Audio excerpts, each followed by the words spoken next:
Արդեն 30 տարի է ՄԱԿ-ի զարգացման ծրագիրը պաշտոնապես գործունեություն է ծավալում Հայաստանում։ Այս տարիներին իրականացվել են հարյուրավոր ծրագրեր, որոնք նպաստել են երկրի սոցիալ-տնտեսական զարգացմանը, ժողովրդավարական կառավարման ամրապնդմանը եւ համայնքների դիմակայունության բարձրացմանը։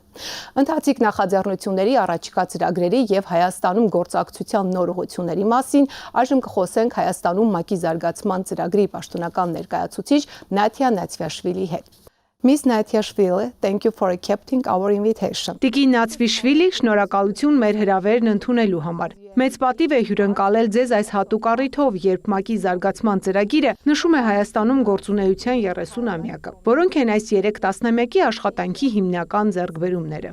Thank you very much for inviting me. Շնորհակալ եմ հրավերի համար։ Քանի որ նոր ենք մեկնարկել տարին, թույլ տվեք նախ շնորհավորել բոլորին նոր տարվա կապակցությամբ։ Նոր տարին կախարդական տոն է։ Այն մեզ վերադարձնում է մանկություն, երբ մեր կյանքում շատ էին պայծառությունը, երազանքները, ապագայի հանդեպ հավատն ու հույսերը։ Հայաստանում բոլորին մաղթում եմ պայծառ ապագա, խաղաղություն, բարգավաճում եւ բազմաթիվ հույսեր, որոնք կիրականանան 2026 թվականին եւ դրանից հետո։ Խոսելով ՄԱԶԾ-ի մասին, պետք է նշեմ, որ 2025 թվականը մեզ համար սովորական տարի չէր, քանի որ լրացավ Հայաստանի հետ համագործակցության 30-ամյակը։ Այս 30 տարիները Հայաստանի համար հեշտ չեն եղել։ Վերադառնալով 1995 թվական կհիշենք, որ եղել են տարբեր իրավիճակներ՝ ստրես, քաոս, հակամարտություն, մութ ու ցուրտ տարիներ, եւ հենց այդ ժամանակ ՄԱԿ-ի զարգացման ծրագիրը եկավ Հայաստան։ Այս ընթացքում երկիրը մեծ վերափոխումներ է ապրել, եւ ՄԱԶԾ-ն այդ վերափոխումների մաս է կազմել։ Մենք աշխատել ենք Հայաստանում, ինչպես նաեւ ամբողջ աշխարհում մի քանի ուղղությամբ, որոնք կարևոր են զարգացման համար։ Վերջին 30 տարում մենք աջակցել ենք բազմաթիվ գործընթացների, որոնք նպաստել են երկրի ընտրական համակարգերի բարելավմանը, մարդու իրավունքների պաշտպանությանը եւ արդարադատության հասանելիության ընդլայնմանը,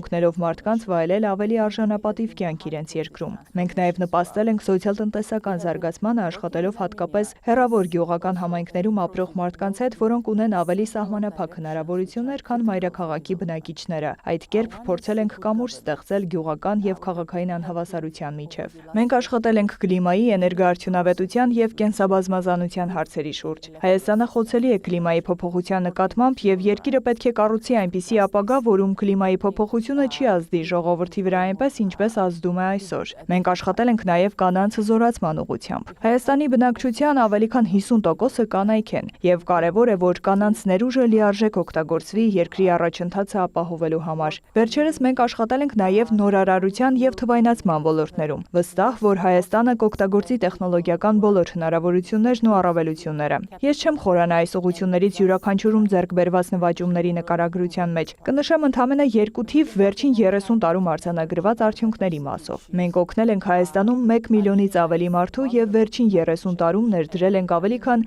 $500 միլիոն երկրի առաջընթացը ապահովելու եւ ժողովրդի համար ավելի լավ ապագա կառուցելու նպատակով։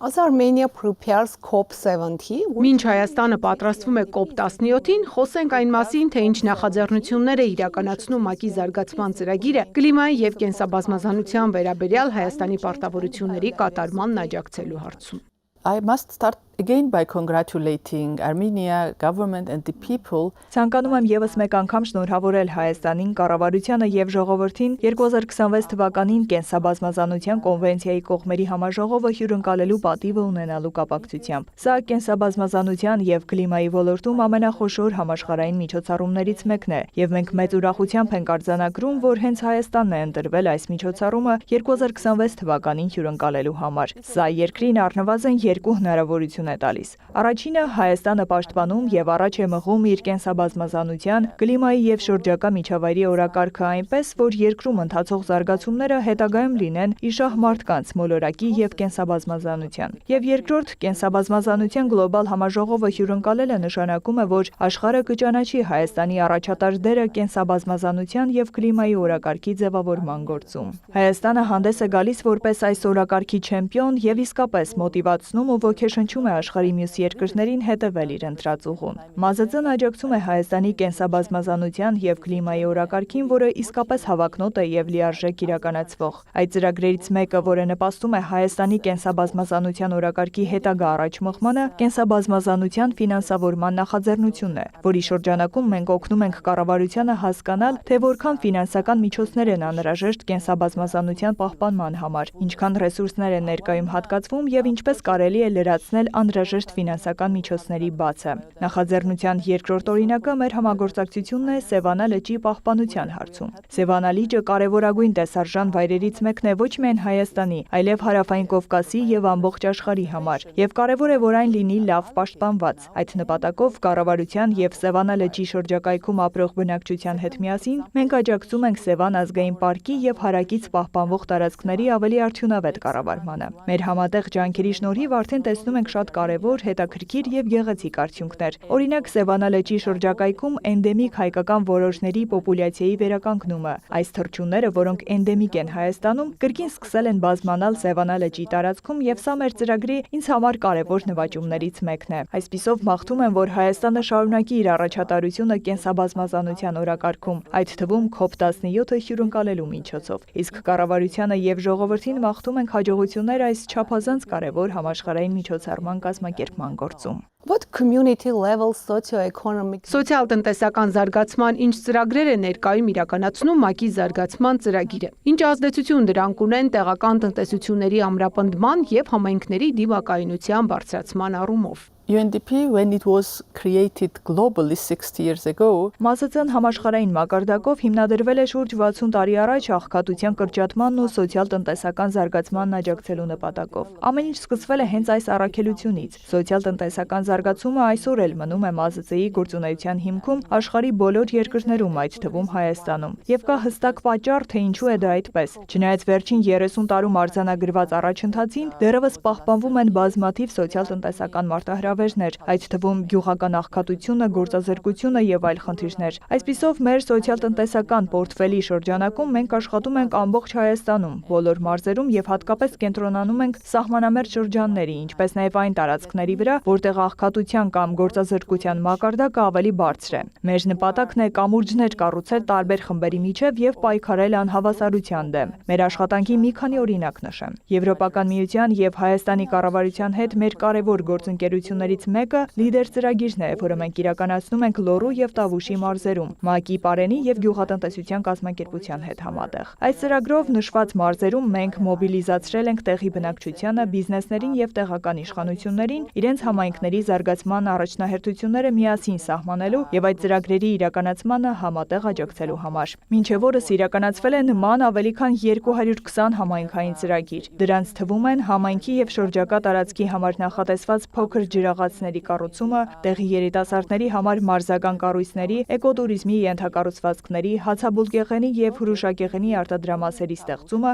ինչպես նաեւ գյուղատնտեսական եւ ոչ գյուղատնտեսական այլ գործունեություններ։ Շատ ոգեշնչող է սեփական աչքերով տեսնել, թե ինչպես են այս փոքր փոփոխությունները վերափոխում համայնքային միջավայրը, ինչպես են մարդկանց աչքերը փայլում, ինչպես են երեխաները ուրախանում նոր ստեղծված կառույցներով կամ խաղահրապարակներով։ Այս նախաձեռնությունները զգալի փոփոխություններ են բերում այդ հեռավոր գյուղական համայնքներում, եւ հենց այդ պատճառով մենք մեծ ուրախությամբ ու ոգևորությամբ ենք վերաբերվում այս համագործակցությանը։ Բացի Լիդերից մենք ունենք նաեւ այլ ծրագրեր։ Օրինակ աշխատում ենք համայնքներում եկամտի ստեղծման հնարավորություններ ձևավորելու ուղղությամբ։ Դրանք ներառում են քաղցրավենիքի, ջրի, մեղրի արտադրություններ, փոքր ջերմատների ստեղծում, ինչպես նաեւ համայնքների շրջակա ենթակառուցվածքների բարելավման ծրագրեր։ Օրինակ շատ գյուղերում մենք օգնում ենք տեղադրել փողոցային LED լույսեր, որպեսզի մարդիկ կարողանան գիշերը դուրս գալ փողոց եւ անվտանգ վայելել շրջակա միջավայրը։ Սրանք մեր բոլոր ջանքերն են ուղղված Հայաստանի հեռավոր համայնքների դիմակայունության ամրապնդմանը։